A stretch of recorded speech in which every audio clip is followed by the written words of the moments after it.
This is exciting. You are that special friend whose attention I've been yearning to hook for years, and I'm glad you chose to watch this. Well, let's get started. In this video, I will describe a clear-cut difference between research objective and research goal. Further, I will also briefly talk about the research aim and purpose as related concepts that usually constitute the first chapter in college dissertations and theses. Before proceeding, I must stress that the only reason that compels me to talk about this concept is the confusion that many students face whenever they are asked to design a research study. Well, interestingly, we all do research at one point in life, and the more conventional we do it, the more reliable our outcomes shall be received. I've come across many students, novice researchers, and even some expert researchers who presume that study goals and study objectives are the same and can be used interchangeably. No, the truth is that these two concepts are closely related, but they are totally different. Let us look at research goal.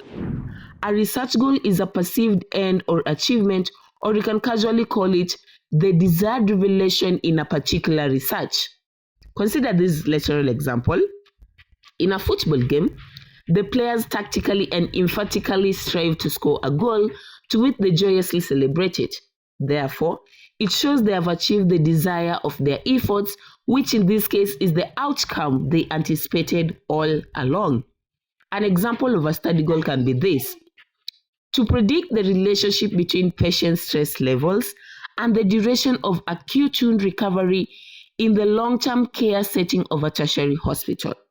In this example, our focus is on the relationship between these two variables.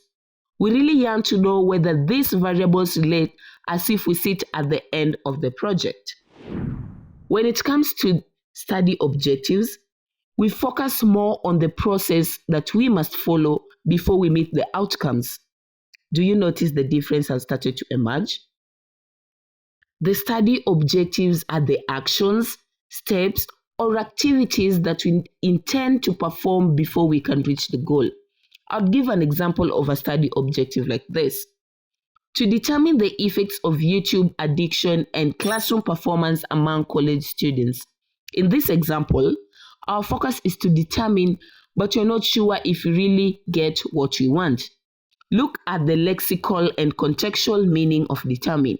First, you will realize it is a verb. Therefore, there is a crucial element of action. We are only putting our foot ahead and hope and yearn to reach our destiny. Since we've talked about goals and objectives, it will be unfair if I fail to surface the two twin sisters, which are study purpose and study aim. Let us look at research purpose. The research purpose is a summary of the why must or should we conduct the named research. Therefore, it covers some bits of the research objectives and the variables in the study. Remember, it is usually formulated objectively without bias.